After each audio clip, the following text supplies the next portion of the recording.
joku sanoi, että tänne jää Torakat, ja joku sanoi, että tänne jää Keith Richards, ja joku sanoi, että tänne jää Toyota Hiluxit jäljelle, mutta ehkä me lähdetään miettimään, että meidän Malo-platform kestää ja se palvelee viimeiseen saakka. Kyllä.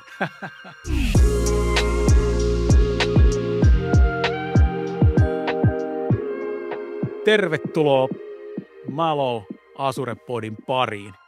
Ja hei, suoraan aiheeseen. Mahtavaa Azure-meininkiä taas tuolla asiakkaalla. Musta tuntuu, että asiakkaat on taas ollut tässä nyt elokuu ollut perhana aktiivista asiakaskuvioiden tiimoilta Azuren ympäri nimenomaan. Ja mä en tiedä, oliko asiakkaat kyllästyneitä kesällä, kun ei saanut tarpeeksi näiden ratkaisujen kanssa touhuun, mutta tosiaan elokuussa hirveä vauhti päällä. Joo, mun mielestä kanssa, että se on niin ollut jännää, että mistä nyt keskustellaan. Paljon tietenkin tekoälyä, kaikki haluaa tekoälyä jotain. Sitten se ehkä migraatiot on noussut, mikä on musta sinänsä yllättävää. Mä olin jo kuvitellut, että nämä on mennyt ja kaikki on jo tehty. Jotenkin tuntuu, että nyt ollaan herätty uudestaan tähän. Hei, meidän pitäisi migratoitua jonnekin. Applikaatioita, servereitä, elinkaaret loppuu, jotain siitä pitää siirtää. Sitten se jälkeen tietoturva, ehkä semmoinen sanotaan mun mielestä uudella innostuksella. Aikaisemmin ihmiset, jotka ei ollut niin kiinnostuneita, ne oli nyt silleen, että tietoturva on jees. Ja sitten viimeisempänä ehkä tietenkin tämä pilven hallinta, joka on semmoinen enemmän, että hei, miten tätä saadaan hallintaan kuntoon, miten saadaan kustannukset, miten saadaan tästä varmistaa, että tämä toimii. Nämä on ollut nyt mun mielestä semmoisia asioita, mitkä on herännyt. Ja tietyllä tavalla nämä on musta samoja kuin aikaisemmin, mutta siinä oli hetken aikaa, ehkä vuosi, kaksi hiljaisempaa näiden osalta. Ja nyt taas lähdetty uudestaan. Joo, mulla veit sanat suustani. Siis sillä musta tuntuu, että tietyllä tavalla ollaan monen asiakkaan kanssa ja monen ratkaisun tiimoilta vähän perusasioiden äärellä jälleen. Ja just niin kuin moni sanoo aina, että no onko pelkkää AIta, niin nyt mun mielestä jotenkin ollaan perusasioita, niin kuin mainitsit, infraa, modernisointeja, migraatioita, kaikkea tällaista tosi paljon. Mutta hei, ennen kuin mennään pidemmälle päivän tarinoissa, niin meillähän on uutta verta ja uutta kaveria täällä pöydässä, niin palan halusta esitellä uuden porukan meidän Malo-tiimissä. Raitasalo Juhana hyppäsi tällä viikolla puikkoihin. Jes, maanantaina hyppäsi Malo-jengi ja tosi makea tulla osaksi tiimiä. Ja itsestäni lyhyesti, niin pitkä leiki tässä IT-alalla ja sitten just Azure ja Azure Infra ja näiden asioiden parissa ja keskiössä on ollut sitten ratkaisumyynti ja nyt todellakin maanantaina nyt lähdetään vetämään kovaa vauhtia eteenpäin kimpassa ja rakentaa just näiden teemojen ympäriltä ja kaikkea muuta. Et AI tuli, se varmaan vie aika paljon asiakkailta kaistaa ja muuta, mutta ehkä sitä kautta kanssa palataan just näiden perusasioiden ääreen ja jutellaan niistä lisää tässä näin. Tosi siistiä. Todella siistiä saada sut kehiin ja tosiaan meillä on historiaa Juhanan kanssa, me ollaan oltu Azuren alkumetreiltä siellä painittu aiheetiimolta Microsoftilla sieltä vuodesta 2005 jotain jonnekin. Meni sen vuotta siitä eteenpäin, mutta todella siistiä, että olet täällä meidän kanssa. Ja kiitos. Jos ei tuosta saanut myös sitä kiinni, niin tosiaan päivän aiheeseen liittyen, niin kyseessä ei ole mikään untuvikko, vaan kaveri, joka on piehtaroinut kyllä Azuren maailmassa sieltä alkumetreiltä saakka. Se, mikä on jännää, niin tietyllä tavalla, kun sanoin, että asiakkaat on innoissaan, niin myös tuolla omaa energiaa tähän meidänkin tekemiseen, että kun saadaan uusia ihmisiä. Se jotenkin se on niin tarttuvaa se into, kun kaikki on että hei, nyt tehdään, nyt mennään. Yes. Ja sehän tarttuu kaikilta. Ja nyt on ollut jotenkin ihan mieletön meininki. Kyllä, hyvä meininki kaikin puolin. Mutta hei, jos mennään sinne vähän konkretian puolelle, että mitäs juttuja siellä nyt sitten tapahtuu. Me nyt tuossa mainittiin jo totta kai AIt ja infrat ja modernisoinnit ja edelleen, mutta Teemu, otetaan tästä vaikka kärkeen, niin mikä sulla on noussut siellä teidän asiakashankkeesta tai sieltä sun asiakkuuksista nyt päällimmäisenä? Ehkä yksi sellainen asia, mikä aikaisemmin on ollut selkeä, niin kaikki tekijät on tämmöisiä pilvistrategioita. Strategia oli kuuma nimi, vieläkin mun mielestä näkee näitä, niin aikaisemmin oli silleen aika vahvasti sanoa, että hei, pilvi ensin, cloud first. Ja siinä oli silleen, että oikeastaan se oli pilvi only myös. Että loiltiin silleen, että me siirretään koko tämä firma pilveen, mennään pilveen ja tehdään pelkkää pilveä. Ja musta oli aika selkeä näköinen, että näin tullaan menemään, näin tehdään ja tämmöinen hybridi on tavallaan vaan välimaasto. Mun mielestä se on nyt muuttunut sitten sen jälkeen silleen, että sanotaan nyt tässä puolen vuoden sisään johtuen ehkä poliittisesta tilanteesta helmeen maailman epävakaudesta, niin ollaan taas herätty tähän, että hei, hybridi voisi olla tämä ratkaisu. Ainakin tällaista mulla on asiakkaat aikana keskustelee paljon enemmän. Ei vielä välttämättä se olisi konkreettista, mutta on ihan uutta, että on taas herännyt tämä niin keskustelu. Mitkä ne sun mielestä ne sellaiset niin kuin isommat driverit siihen hybridiin on? Isommat ehkä ollut se, että niinku niiden datamassojen siirto, se oli aina niinku se, että niinku, ne on yleensä ollut siellä on-premissin, ollaan siirretty pilveen ja sitten se eikä just sen kustannus ja kaikkea, koska se ollaan tietyllä tavalla haluttu se data lähemmäs laskentaa. Mutta nyt AI:n avulla tavallaan ollaan herätty se, että hei, se laskenta on vähän halvempaa ehkä jopa hankkia siihen niinku fyysisesti siihen niinku viereen. Niin tietyllä tavalla se on tuonut taas sitä laskentaa toiseen suuntaan. Niin tämä on niinku mun mielestä aika isokin niinku ajuri sitten sen jälkeen tässä. Ja se on sinänsä mielenkiintoinen, kun tämä ei ole mikään semmoinen joku tietty AI-juttu, vaan enemmän se, että AI tarvitsee laskentaa. Laskenta tarvitsee yleensä sitten sen jälkeen niin kuin vakaata infrastruktuuria, sähköä ja verkkoa. Suomessa on kaikkea tätä hyvin, niin tietyllä tavalla se on ehkä tuonut nyt sitten sen jälkeen tätä takaisin, sitten sen jälkeen tähän hybridiajatteluun. Ne. Joo, ja toi on niinku, mun mielestä niinku hauska tämmöinen, eikö kaikki me tällaisissa niinku vähän tämmöisissä sykleissä, niinku moni muukin juttu, ja tämä tämmöinen niinku, en tiedä voiko sanoa paluu, mutta mä sanoisin näin, että enemmän se vähän niin kuin tasaa tietyllä tavalla sitä, ja sitten tulee ehkä tämmöistä tiettyä uutta normaalia. Mutta sitten samaan aikaan musta tuntuu, että monet ne asiakkaat, jotka oli niin kuin pitkään tosi verkkaisia sen pilvisiirtymän suhteen, niin nyt ollaankin painamassa kaasua. Johtuuko se jostain Microsoftin datacenteristä, kun syntyy tuonne Espoolle ja Kirkkonummelle, niin ainakin joitakin asiakkaita kun jututtanut, niin sanovat, että kyllä se vaikuttaa itse asiassa. Ja kyllä mä uskon, että nämä ei ikinä ole niin kuin tyhjässä. Eli tavallaan niin kuin se, että joku asia liikkuu tonne, niin se vaikuttaa myös muihin. Ja sitten kun kaikki avaa tätä ajattelua ja kaikkea, niin se on ehkä niin kuin resonoimaan taas sitten sen jälkeen paremmin, koska tietyllä tavalla se oli ehkä liian kärjistynyt se aikaisemmin, kun kaikki on, että me mennään pelkästään pilveen, niin sitten muut on että no toi ei ainakaan meidän juttu, niin me ei olla niin kuin yhtään halukkaita. Nyt kun se on tavallaan niin kuin lähestynyt tavallaan ne ääripäät, niin mä veikkaan, että se saattaa olla yksi iso niin kuin ajuri sitten sen jälkeen tässä. Niin alkaa tulee realismi kehiin ja sitten aletaan miettiä, että mitä kannattaa tehdä just sille kyseiselle organisaatiolle ja asiakkuudelle. Se näyttää just niin kuin ehkä enemmän oman näköiseltä. Se tavallaan, että sä näet, että hei, tämä voisi olla meidän skenaario. Ja varsinkin siinä se Suomen datacenteri, niin musta se on niin kuin todella iso asia tässä näin. Koska tietyllä tavalla oli paljon asiaa, mitä oli silleen niin kuin, ehkä ongelma, ehkä haaste, ei me oikein voida, koska niin se on nyt niin kuin poistunut. Niin tavallaan se on ollut semmoinen iso myrkö. Ja niin kuin mä en ole varmaan se kauhean konkreettinen välttämättä suurimmalle osalle, mutta osalle oli ja sitten ne koki, että koska noi ei voi, niin me ei voida, koska niillä oli kytköksiä niihin. Nyt kun se poistuu, niin mä näen sen niin kuin todella isona driverina kyllä. Niinpä. Niin ja kyllä mulla niin kuin samaan aikaan, jos vaikka niin kuin Teemu maalasi tämmöiset, niin kuin, että tämmöinen hybridiympäristö tulee jossain määrin, voi tulla takaisin, mutta tosiaan kyllä mulle näkyy ainakin semmoinen, että monet organisaatiot kuitenkin niin kuin sit itse asiassa painaa kaasua sen pilven hyödyntämisen kanssa ja se, että siinä on totta kai just ollut tämä tämmöinen niin kuin tietynlainen tasainen vaihe tässä joku sen vuoden, niin musta tuntuu, että se on myös aiheuttanut sitten taas sitä, että nyt palataan takaisin myöskin, niin kuin aletaan pistää pohjia vähän uudelleen kuntoon. Et meillä ainakin niin kuin näkynyt noita cost optimization caseja näkyy tällä hetkellä enemmän kuin vähän aikaan, että ollaan vähän sillä lailla, että hetkinen, että onko tämä vähän pitäisikö pientä tsekkailua tehdä tähän ympäristöön, että alkaa niin kuin kustannukset karkaamaan. Ja ennen kaikkea ehkä semmoista, niin kuin, että ne ei karkaa, sitten saadaan pidettyä näpissä ja semmoista niin kuin governance-tyyppistä näkökulmaa ja finopsia, mikä monet vähän niin kuin oli muodissa, että tämä on vähän niin kuin done deal ja nyt sitä aletaan niin kuin reivaa seuraavaa tasoa. Miten sul, Juhana, muuten nyt sä tuut uutena kaverina taas meidän kehiin, niin onko jotain semmoisia kuvakulmia? Sä et varmaan nyt ehkä asiakkaita halua meille avata, kun tuut toisesta leiristä, mutta minkälaisia juttuja, oletko sä samoin linjoilla meidän kanssa? On ihan selkeästi samoin linjoilla. Tietysti nyt tuossa digitaalista kehittämistä ja sitten AI-puolta tietoalustat. Että sanotaan, että se on tietoalustojen modernisointi aalto kanssa, että siellä on ne vanhat tietoalustat ja nyt niiden niin kuin uudelleen tekeminen onhan niitä tehty, mutta nyt selkeämmin se, että miten ne pystyy tukemaan paremmin sitä liiketoimintaa. Tietyissä asiakkuuksissa, kun mennään siihen, että sitten se AI:n kautta tietysti se tieto, että missä se tieto on, miten se varastoidaan, miten se voidaan hyödyntää sitten siinä AI-skenaarioissa korostuu.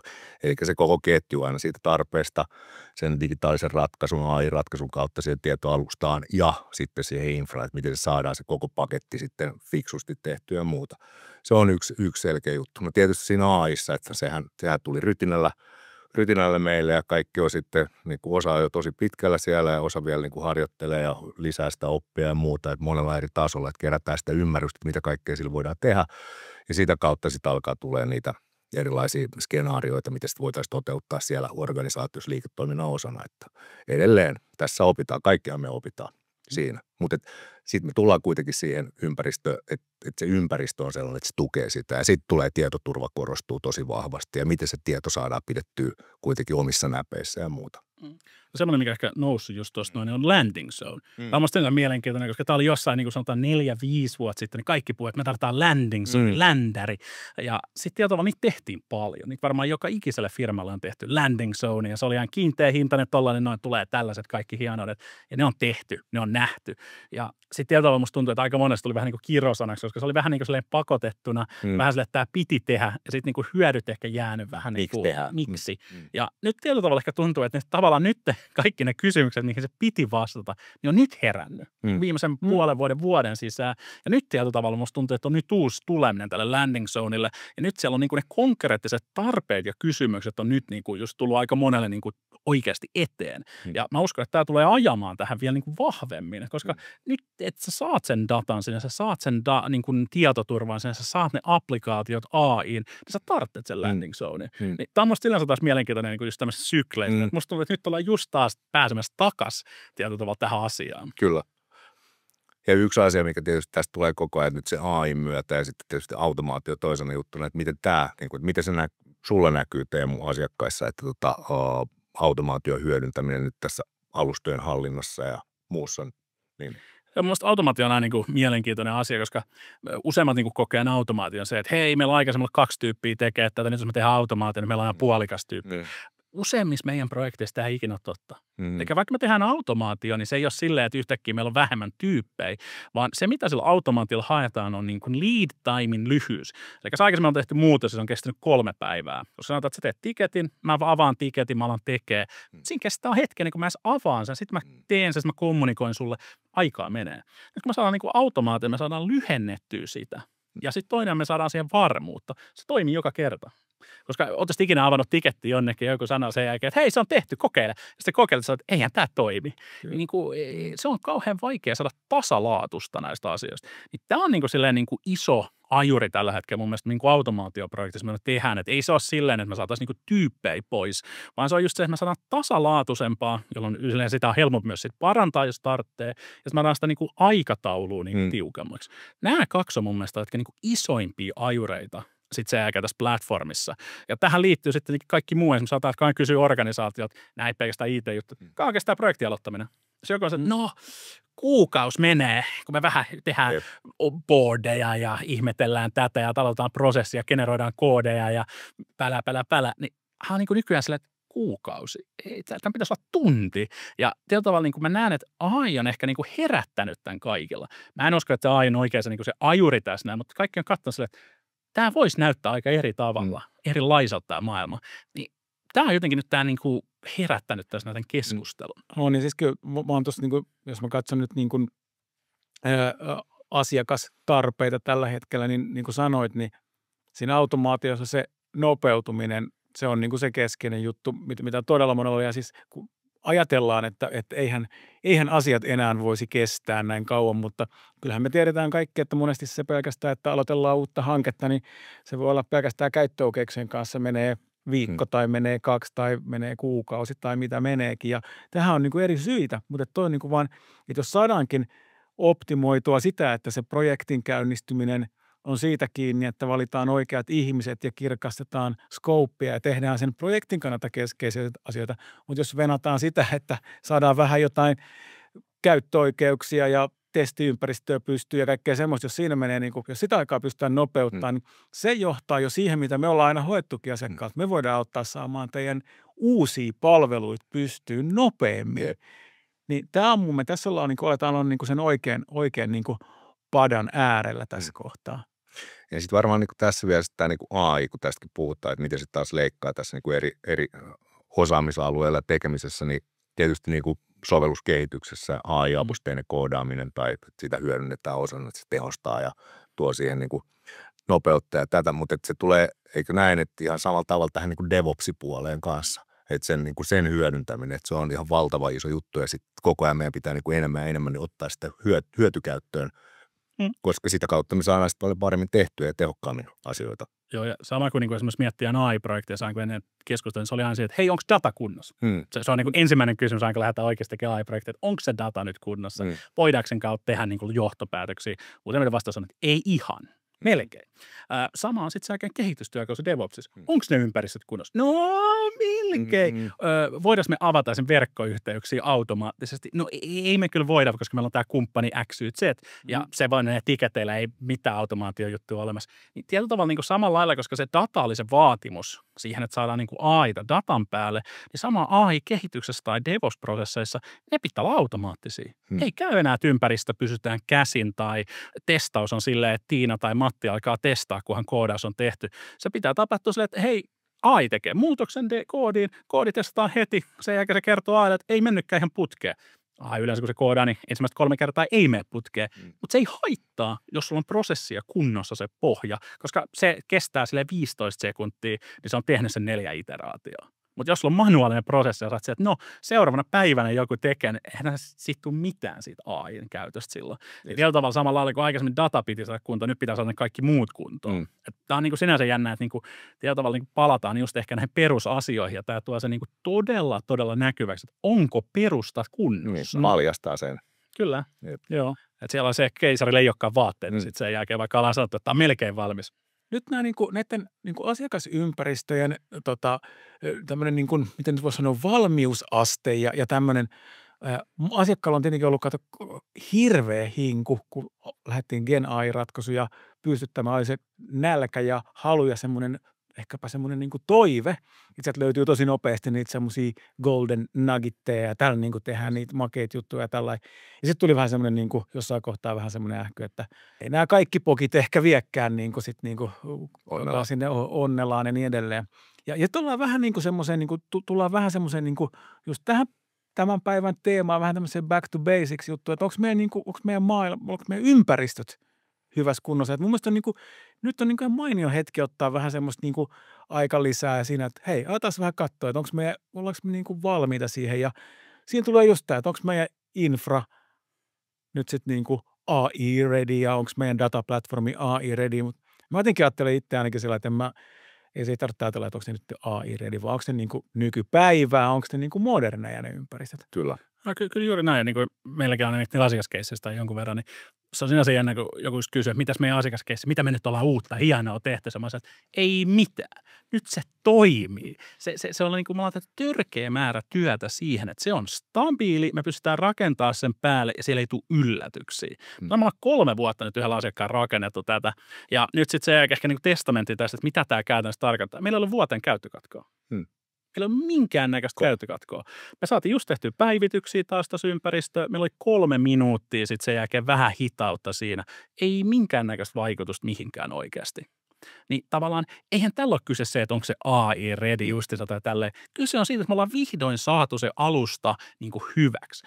Kestikö tämä vähän kauan? Kyllä. Kestääkö hyvän saaminen? Joo. Tietenkin se oli jo niin kuin paljon nopeammin parempi, mutta et sä saa niinku oikeasti niinku hyväksi, niin siinä vaan menee aikaa, koska se ei ole ikinä pelkästään se, että saadaan yksi joku pieni juttu, vaan se on niinku 1000 pientä juttua. Ja sitten kun se on kaikki kunnossa, niin sitten se on niinku ihan sikajääs. Ja onko sitten samalla kuitenkin siinä on sitten tulevaisuus huomioitu, että se on valmis ottaa tulevaisuuden juttuja vastaan? Joo, tietenkin, koska meidän niin tosikin asiakas päivittää ympäristönsä, meidän tulee koko ajan useammin kuukauden välein. Niin tavallaan iso asia siinä on se, että me nykyään pystytään tekemään käyttökatkoitta, päivityksiä. Eli aikaisemmin, kun asiakas oli silleen, että hei, meillä on pitkät päivityskatkot, meillä oli niin kuin päivän nurin se järjestelmä tai puoli päivää. Nyt sitten se aika on, että hei, niin usein kun haluatte, niin voidaan julkaista uutta. Jolloin niin kuin, se on niin kuin ihan erilaista tehdä sitä innovaatiota ja miettiä sitä. Ja tämmöinen, mä nauraskelin tämmöisen, että joku jossain kohtaa sanoi, että jos tulisi tämmöinen apokalyptinen tilanne, niin mitä tänne maailmaan sitten niin kuin jää, niin ne ei aina ne välttämättä tyylikkäimmät jutut. Joku sanoi, että tänne jää Torakat ja joku sanoi, että tänne jää Keith Richards ja joku sanoi, että tänne jää Toyota Hiluxit jäljelle, mutta ehkä me lähdetään miettimään, että meidän Mallow-pilviplatformi, niin lähdetään miettimään siitä näkökulmasta, että se kestää ja se palvelee viimeiseen saakka. Kyllä. Kyllä mä sanon, että meillä on niin sanottu self-healing-järjestelmä, jotka ihan niin kuin oikeasti lähtee itse automaattisesti pystyyn, mikä kuulostaa ehkä vähän niin kuin utopistiselta. Mutta meillä on oikeasti ne niin kuin asiakkaassa järjestelmä, että ne niin kuin lähtee pystyyn, vaikka ne hajoisi ihan täysin. Ja se on oikeasti niin kuin ihan sikajännän näköinen. Itse asiassa hyvä, kun nostit tämän esille, niin miten nyt on näkynyt tässä niin kuin viime aikoina tämä niin kuin resilienssijärjestelmä ja alustojen resilienssi? Korostuuko se entistä enemmän? Mun mielestä se on niin kuin jännä kysymys. Mun mielestä se on niin kuin noussut enemmän just käyttökatkojen pituuden vähentämisellä sellaisella, että pystytään tekemään ilman käyttökatkoja. Koska niin kuin aikaisemmin oli ihan ok, että hei, meillä on kerran kuukaudessa päivän pois järjestelmä. Se oli niin kuin ihan ok strategia. Nyt jos sä olet sanoa sille asiakkaalle, että niin, no meillä ei nyt perjantaina toimi tämä juttu, niin kaikki on vähän silleen, että anteeksi, mun luottokortti ei toimi perjantaina, ei ole ok. Niin tietyllä tavalla se on niin kuin sitä kautta alkanut nousee niin kuin tämmöinen niin kuin resilienssi ja kaikki. Ja tietyllä tavalla, niin kuin, että me voimme tehdä päivityksiä nopeasti ja paremmin, niin se on sitä kautta niin kuin noussut. Sitten hei, mulla oli vielä niin kuin yksi aihe tässä vähän niin kuin mielessä, mistä oltaisiin voitu jutella. Asia, mikä me on tullut, musta on tullut viime aikoina tosi usein asiakkaalta, ne kyselee vähän niin kuin Microsoft-osaamisen perään, kun me ollaan sanottu, että hei, me ollaan täältä PC ja niin edelleen, spesialisaatiot, Microsoft-kumppanuudet ja niin edelleen. No mehän ollaan pidetty näitä aina niin kuin sillä itsestäänselvyytenä, että meillä on älyttömän hyvä porukka, kokeneita tyyppejä, mutta että niin kuin, mitäs Teemu, mitä mieltä sä oot tuosta spesialisaatiojutusta? Mulla on pakko nostaa, koska tämä on meidän kokoiselle firmalle, tietenkin tämä on musta ihan kova saavutus myöskin. No ja henkilökohtaisesti näin spesialisaatioiden perään varsinkin kattoneena, niin mehän ollaan suurin piirtein tällä hetkellä 4 vuotta vanha firma. Me ollaan oltu Microsoftin korkeimmalla spesialisaatioluokalla ja kumppaniluokalla 2 vuotta, mikä on siis ihan käsittämätöntä. Se me päästiin meidän 3. vuonna niin kuin tähän malliin ja saatiin kaikki läpi, on niin kuin ihan niin kuin ennennäkemätöntä. Ja meidän Microsoft-kumppanikin oli vähän silleen, että yleensä mä oon tottunut tekemään firmojen kanssa, jos on 100 henkeä, että missä teidän myyntitiimi, mä ottaisin ne kaikki 10 mielellään kerralla. Mä olisin, että meillä ei nyt ihan vielä ole 10 myyjää tässä meidän talossa, niin se on ollut ihan mielenkiintoinen semmoinen niin kuin haaste sit siinä puolella. Mitä se käytännössä tarkoittaa ja miksi se on niin vaikeaa? Ja käytännössä mitä sun pitää olla 3 eri osa-aluetta. Sun pitää olla asiantuntijat, jotka on sertifioitunut, todella paljon sertifioitunut. Sitten sun pitää olla asiakaskeissejä, eli ihan julkisia refekeissejä, mitkä sitten se jälkeen on. Meillä on todella paljon refekeissejä, niin kuin oikeasti meidän asiakaskeisseistä ja muutenkin meillä on niin kuin aika hyvin niitä. Ja sitten 3, sun pitää toimituksia. Eikä sun pitää olla ihan oikeasti näyttää, että me olemme tehneet näitä silleen, että asiakaskin sanoo, että joo, kyllä, nämä kaikki on tehty ja tällä tavalla ne on tehty. Eli koko se juttu, että Microsoft siinä käytännössä auditoi meidät kumppanina, että me osaamme käyttää tätä alustaa, meillä on asiantuntijat, meillä on prosessit ja meillä on kokemusta. Ja tämän niin koko jutun ideana on se, että Microsoft sanoo, että hei, näillä on koko tämä paketti kunnossa. Ja näitä kumppaneitahan oikeasti todella vähän. Suomessakin on noin alle 20 firmaa, 30 firmaa, joilla on tällaiset näin. Yksikään niistä ei ole niin kauhean pieni. Ja siinä mielessä se on niin ihan mieletöntä, että me ollaan päästy siihen. Sehän, mitä sitten taas se mahdollistaa just se, että me tehdään Microsoftin kanssa yhteisprojekteja. Ja näitä ideana on se, että tavallaan Microsoft haluaa investoida asiakkaaseen ja sanoa, että hei, me halutaan auttaa teitä kasvattamaan teidän bisnestä ottamalla Azurea käyttöön, mutta Microsoft ja itse ei tee näitä, vaan ne ottaa ensin kumppanin, niin me ollaan niin kuin yksi näistä harvoista kumppaneista, joka sitten sen jälkeen tekee tätä. Ja tämä on mun mielestä ihan mieletöntä. No se on just näin, ja siis kyllähän se, niin se on kiva sanoa, että meidät on auditoitu ja niin edelleen, ja meillä on niitä keissejä, mutta kyllä tämä meidän porukka sen mahdollistaa. Että jos mä ajattelen meidän jengiä, mikä meillä on kasassa, niin meillä on kaikki sertifioituja. Taitaa olla meidän junioreimmalla tyypillä karvaalle 10 vuotta työkokemusta ja sitten porukalla on sitä 15-30 vuotta sitä työkokemusta. Eli jengi on tehnyt sieltä aikaa ennen pilveä ja niin kuin pilven ja Azuren kanssa ja aivan niin kuin alusta saakka hommia. Pitkää kokemusta. Kyllä. Että se on niin kuin mä olen sanonutkin monesti, että meillä on niin kuin meidän Azure-asiantuntijatiimi, niin meillä on enemmän niin kuin kapaa siinä asiantuntijuudessa kuin meitä 10 tai 100 kertaa isommilla firmoilla. Ja sitä voi niin kuin lähteä vertailemaan.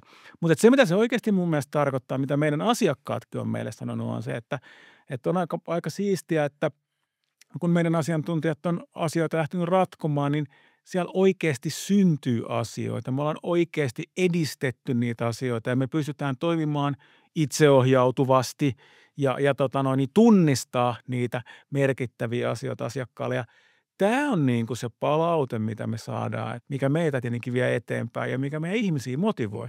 Ja mehän halutaan taas nimenomaan tehdä kimuranteissa hankkeissa duunia. Joo, eikä se just mikä kuvaa silleen, niin kuin, että jos sä haluat vaan ihmiset, jotka tekee, mitä sä sanot, niin meidät ei valitettavasti saa sellaisia. Meidän asiantuntijat on vähän vaikeita tällaisissa asioissa. Me tulee haastaa. Se on kysyä, että ei tämä nyt ihan näin kannata tehdä. Ja tietyllä tavalla ehkä jos et sä halua sitä, että joku haastaa sua, niin sit se ei välttämättä ole. Mutta niin kuin meidän tyypit on siellä sitä varten, että ne kysyy ne vaikeat kysymykset. Ne on silleen, että hei, tohon suuntaan mieluummin. Ei näin. Ja se on myös se, mikä niinku ruokkii meidän porukkaa. Jos meidän porukka vaan menisi toteuttaa, ne lopettaisi meillä varmaan ensi viikolla. Niinku kaikki. Et niinku, se on sinänsä niinku ihan mielenkiintoinen. Ja se myös sitten taas tekee sen, että meillähän niinku asiakassuhteet on ihan törkeän pitkiä.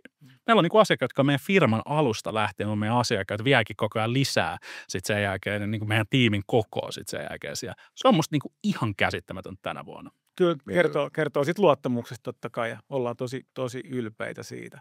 Voidaan alkaa pikkuhiljaa vetää päivän tarinoita nippuun. Todella mukava jutskata teidän kanssa ja totta kai tässä kohtaa sit pitää vähän kysyä vielä uudelta kaverilta tiimissä, että Juhana, mitä juttuja sulle jäi tämänpäiväisestä mieleen? Hei, kiitos.